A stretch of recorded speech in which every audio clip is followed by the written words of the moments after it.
Hoy tenemos dos entrevistas, como les decía, y vamos a cambiar completamente de asunto.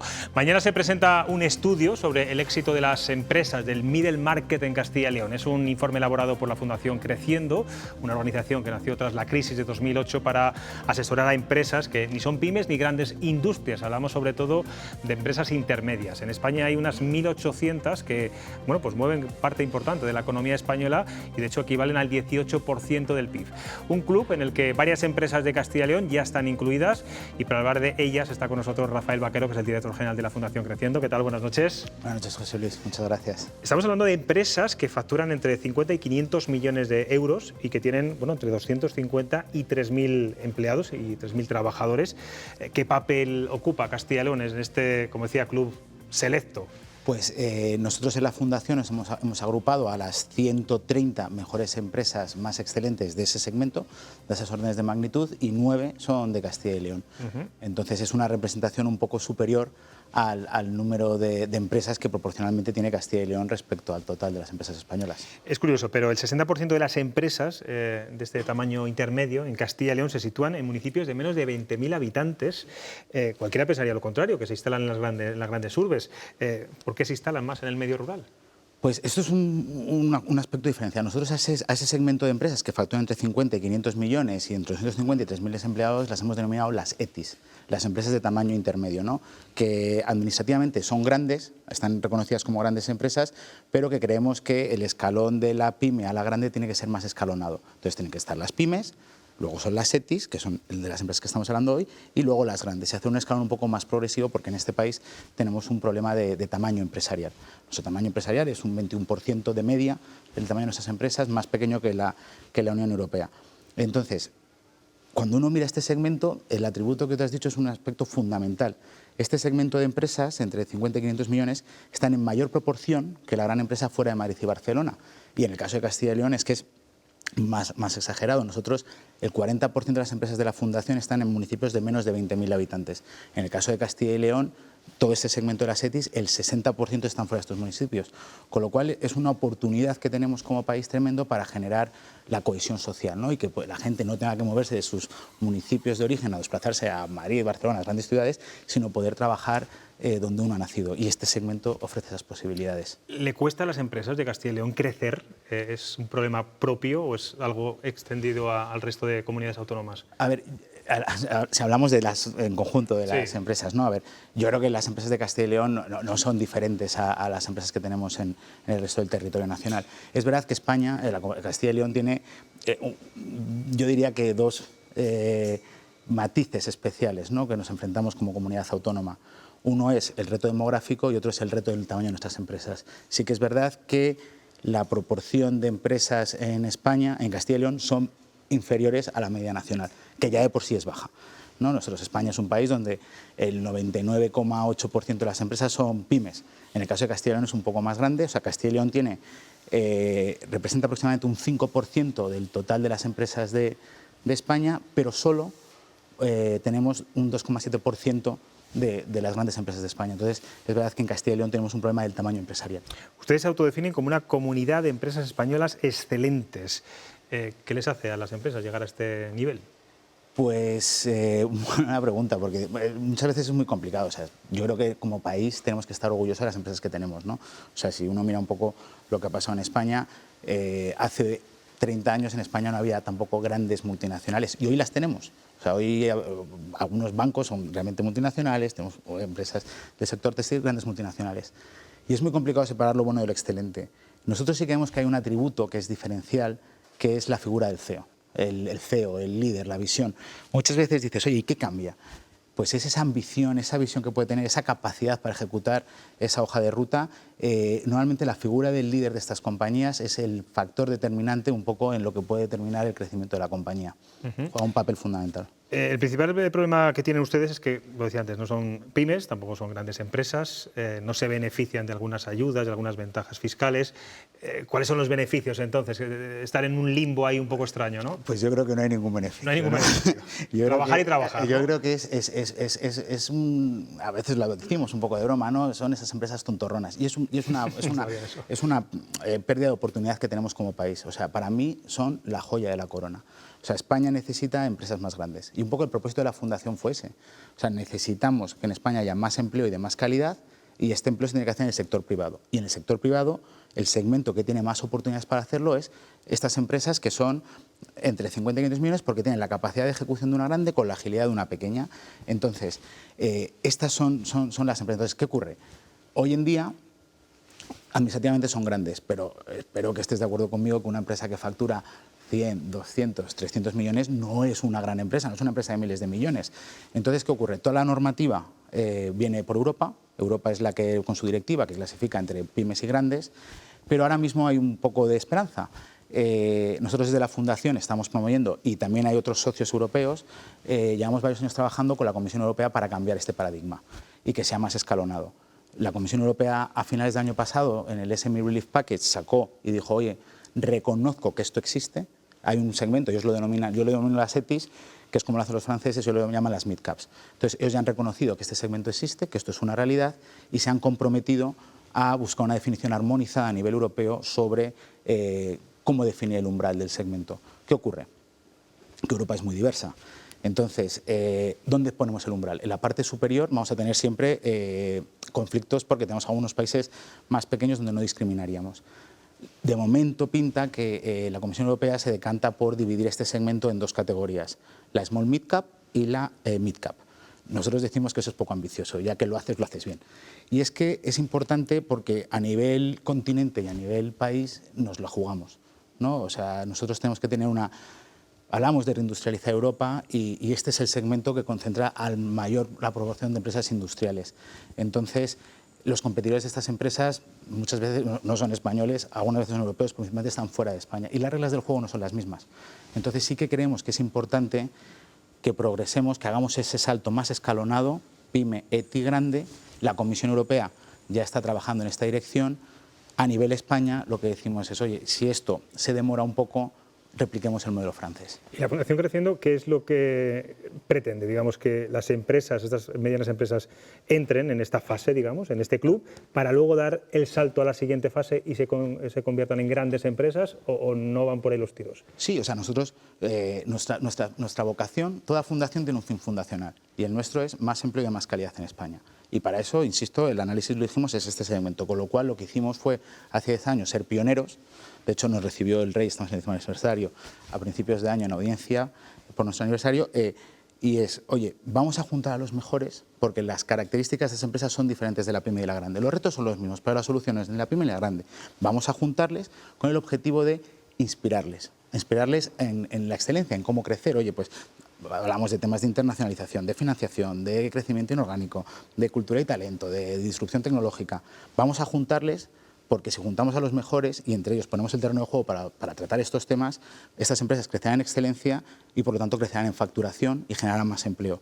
Y nuestra ambición es que las empresas que tenemos hoy, ellas muchas veces hablan de, tengo el plan 300, que es el plan 300 millones, el plan 500 o el plan 1000.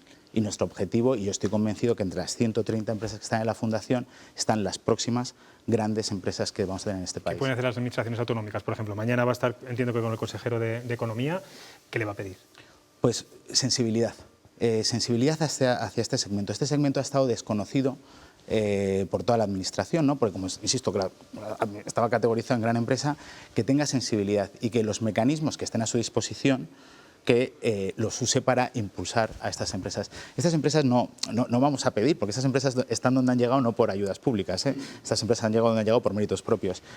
Sí que es verdad que hay mecanismos... Algunas ayudas públicas habrán recibido, ¿no? Bueno, para sus cuando uno ya está en la categoría de la gran empresa, casi todas las ayudas van dirigidas a la pyme o a las muy, muy grandes que las pueden conseguir. Este segmento, por lo general, tiene que lidiar solo. Entonces, pero sí que hay algunas áreas donde se puede impulsar y se puede trabajar, como esto el tema de impulso a la innovación, ¿no? Hablamos en la comunidad autónoma, tenemos un problema, un reto demográfico, y estas empresas precisamente lo que necesitan es banquillo para crecer. Pues, oye, temas de upskilling, reskilling de estas empresas. Vivimos en periodos donde la disrupción tecnológica va a unos ritmos agigantados, ¿no? Pues la posibilidad de poder ayudar a estas empresas en este segmento. Pero para mí lo más importante es reconocerlo, ser consciente de que esto existe. Una vez que esto se conoce y se mide, uno se asombra con los datos que tienen estas empresas. Yo te digo, por ejemplo, de las empresas que tenemos en la Fundación, el 60% de la facturación es fuera de España. Son las empresas que venden fuera, eso les hace ser mucho más resilientes, pero la generación de valor se queda a nivel local por el uso de proveedores. Estas empresas es la mayor concentración de empresas industriales, pero también es verdad que son muy desconocidas. ¿Por qué? Porque operan en un segmento B2B. Estas empresas, por ejemplo, son altamente innovadoras, están donde están porque han hecho en algún momento las cosas diferentes. Los ratios de inversión en I+D son superiores a la media nacional. Y encima hemos hecho el trabajo porque ya tienen la capacidad de crecer. Entonces, para mí, principalmente es una cuestión de sensibilidad y de ser consciente que esto existe y que aquí hay una oportunidad muy importante que tenemos como Castilla y León y también a nivel nacional de generar ese empleo y ese valor añadido a través de nuestro crecimiento empresarial. Y visibilidad también, me imagino. Y visibilidad. El CEO es importante, desde luego, que es la cara siempre el rostro de este tipo de empresas. Totalmente. Vamos a ver qué le preguntan aquí también nuestros compañeros. Carmen. Perfecto. Pues estaba subrayando, quiero decir que ante la pregunta de decir, oye, por ejemplo, mañana una reivindicación ante el consejero de Industria y hablamos de eso, de sensibilidad ante la invisibilidad. ¿De qué tipo de empresas estamos hablando? Por ejemplo, estas 9 empresas que representan en vuestro grupo, en nuestra comunidad, que están en la agroalimentación. Sí, nosotros de las 9 que tenemos en Castilla y León son manufactureras y principalmente agroalimentario. No sé si puedo dar los nombres. Sí, los iba a dar yo, los estaba buscando. Si los quiere dar no hay ningún problema, pero lo digo ahora. Realmente sorprende esa invisibilidad, dices, de son Pues empresas que seguramente serán empresas muy representativas de nuestras. Mira, para saciar tu curiosidad, Frías, Gullón, Grupo Copese, Joselito, Hiperbaric, Prosol, Patatas Meléndez, Quesos El Pastor, Mirat, abonos y fertilizantes de Salamanca, ¿no? Sí. Esas son las 9 que tenemos. Entonces, hombre, algunas que tienen marca comercial, las B12 se las conoce, pero, por ejemplo, las que operan en el segmento B2B nadie las conoce. Por ejemplo, Prosol, ¿no? Prosol es una empresa que está en venta de baños, pero que solamente hay 5 empresas en el mundo como Prosol. O Hiperbaric en Burgos, una empresa altamente innovadora que es la líder en su tecnología de altas presiones. Y estos son las joyas que tenemos. Entonces, tiene un recorrido tremendo. En caso de Prosol es muy conocida precisamente por Rocío Herbella. Guillermo. Yo quería preguntarle, hablamos de que España es un país, eminentemente creo que decía usted antes, el 98% de las empresas son pymes en España, o un 90 y muchos %. Yo quería preguntarle a qué se debe esto, si es solo por un ecosistema fiscal, que muchas veces es muy complejo de salvar, si habría posibilidad de que gran parte, o por lo menos una parte interesante de esas pymes, acabaran siendo una empresa grande que pudiera unirse a su club. A ver, yo creo que es en España y es en Europa. O sea, nosotros cuando vemos el tamaño medio empresarial, decía España, yo creo que el tamaño medio de nuestras empresas es 4,7 trabajadores, 20% por debajo de la media europea. Pero muy por debajo de Alemania, por ejemplo, ¿no? Que la media está en torno a los 12 empleados. Yo creo que nosotros tenemos que mirarnos en las grandes regiones europeas, ¿no? Pues ese norte de Italia, que tiene un componente muy industrial, Alemania con su Mittelstand. Entonces, sí que es verdad que hay una reflexión. Yo justo la semana pasada estuvimos en París, en el Senado, y con un grupo de una delegación europea, donde la mayor reivindicación que tenían era la complejidad regulatoria que existía, ¿no? Y la cantidad de trabas. Y esto, oye, igual que en España, pues en el resto de Europa, efectivamente, la queja es exactamente la misma, ¿no? Yo creo que en Europa somos muy reguladores y muy burócratas y a veces hacemos demasiado complejo las cosas. Y es verdad que ahora hay una vocación por parte de la Administración de la simplificación administrativa de toda la carga que tienen estas empresas. Entonces dices, ¿qué nos pasa? Yo creo que deberíamos hacer una reflexión de cómo está diseñada la regulación. Yo creo que existen barreras al crecimiento. No las hemos querido hacer así, pero es una realidad. Si uno ve cómo es una gráfica en España entre el número de empresas, el tamaño de empresas y el número, debería ser una distribución normal. Lo que vemos es que se producen ciertos picos y ciertas barreras porque las empresas no quieren dar ese paso. Se habla de la maldición del empleado 51, ¿no? Porque das ese salto y entonces yo creo que probablemente no sea tanto un tema fiscal como un tema de complejidad normativa que puede existir, burocrática. Y es verdad que tal y como está diseñado las cosas parece un poco como que queremos vivir bajo un efecto Peter Pan, ¿no? Que queremos ser siempre pequeños, ¿no? Entonces igual habría que darle una vuelta y nos parece que una buena solución es el reconocimiento del segmento y hacer un salto escalonado de las 3 categorías. Ambición, hay que ser ambicioso. Justino. ¿Qué tipo de trabajadores tienen estas empresas? ¿Requieren un tipo de trabajadores formados con titulaciones? Porque ahora se está hablando en esta comunidad de la fuga de talento, ¿no? Y parece y al mismo tiempo se habla de cómo traerlos para acá, porque se nos van todos los profesionales que tienen un nivel de profesionalidad importante. ¿Qué tipo de trabajadores tiene? Y luego, por otro lado, ¿qué tipo de empresas son? Si son familiares, en su caso, y cómo se plantean el relevo generacional. Por partes. Familiares sí, la gran mayoría son familiares. Además, esto juega un papel muy importante, porque esto lo que les permite es tener una visión de largo plazo y una vocación de perdurar en el tiempo, lo cual es bastante importante, ¿no? Entonces, muchas veces estas empresas se gestionan con la ambición de garantizar que a la siguiente generación le dejo un legado mejor del que he recibido, ¿no? Entonces, eso es muy importante porque siempre van a tener esa vocación de crecer y de perdurar. Respecto al talento que utilizan, yo creo que hay de todo, porque muchas tienen procesos productivos, con lo cual combinas un poco lo que puede ser un trabajo más de oficina con un proceso productivo, pero es trabajo de valor añadido. ¿Por qué? Porque cuanto más grande es la empresa, más empleo cualificado existe, más se generan esos centros corporativos. Por ejemplo, hablaba de que el 60% de la facturación es fuera de España. Estas empresas tienen filiales y centros productivos fuera de España, y el corporativo lo generan en España. Entonces, el efecto sede se mantiene aquí. Entonces, es un empleo cualificado que requiere idiomas. Evidentemente, tienen sus retos de atraer, comentabas, ¿no? La fuga de talento y la atracción de talento es un reto que existe, además, sobre todo por la ubicación geográfica y encima también por ser empresas muchas veces que no tienen esa marca que pueda tener un B2C. Pero yo creo que el tipo de empleado que tienen es un empleado bastante cualificado y con una remuneración por encima de la media. Pues Rafael Vaquero, ojalá haya más empresas que den ese saltito y entren en la Fundación Creciendo. Yo no sé si hay alguna que está ahí a las puertas ya a puntito de llamar y decir estoy aquí, admitirme. Las tenemos. Lo que pasa es que eso no se puede decir. No, es que nosotros tenemos un comité de selección que es independiente de la Fundación, que va analizando el mercado y que son los que determinan cuándo una empresa puede entrar en la Fundación o no. Entonces ellos se rigen bajo unos criterios de excelencia muy exigentes y, como yo siempre digo, yo tengo derecho a veto, pero no a voto. Pues muchas gracias de nuevo por estar aquí en Cuestión de Prioridades. Muchas gracias a vosotros. Gracias.